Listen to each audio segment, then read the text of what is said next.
భగవంతుడు సృష్టి చేస్తూ ముందుగా కుక్కను సృష్టించాడు. అప్పుడు భగవంతుడు కుక్కతో ఇలా అన్నాడు, నీవు మనుషుల ఇళ్ల ముందర కాపలా కాయాలి, భౌకాలి. దానికి ప్రతిఫలంగా నీకు 20 సంవత్సరాల జీవితం ఇస్తున్నాను. అప్పుడు కుక్క అన్నది, ప్రభూ, 20 సంవత్సరాలు నాకెక్కువ, నాకు 10 సంవత్సరాలు చాలు. భగవంతుడు అంగీకరించాడు. తరువాత భగవంతుడు కోతిని సృష్టించాడు. నీవు మనుషులను నవ్వించాలి, దానికి నీకు 20 సంవత్సరాల జీవితం ఇస్తున్నాను.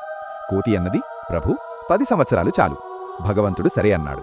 తరువాత భగవంతుడు ఆవును సృష్టించాడు. నీ జీవితమంతా కష్టపడి నీ పిల్లలను పెంచాలి, పాలిచ్చి లోకాన్ని పోషించాలి, దానికి నీకు 60 సంవత్సరాల జీవితం ఇస్తున్నాను. ఆవు అన్నది, ప్రభూ, 60 సంవత్సరాలు చాలా ఎక్కువ, నాకు 20 సంవత్సరాలు చాలు. చివరగా భగవంతుడు మనిషిని సృష్టించాడు. నీకు 20 సంవత్సరాల జీవితం ఇస్తున్నాను. ఈ కాలంలో తిని తాగి సుఖంగా జీవించు. మనిషి అన్నాడు, ప్రభూ, ఈ 20 సంవత్సరాలు చాలవు. అప్పుడు భగవంతుడన్నాడు, కుక్క నుంచి మిగిలిన 10 సంవత్సరాలు, కోతి నుంచి మిగిలిన 10 సంవత్సరాలు, ఆవు నుంచి మిగిలిన 40 సంవత్సరాలు నీకిస్తున్నాను. అందుకే మనిషి మొదటి 20 సంవత్సరాలు ఆడుతూ పాడుతూ సుఖంగా గడుపుతాడు.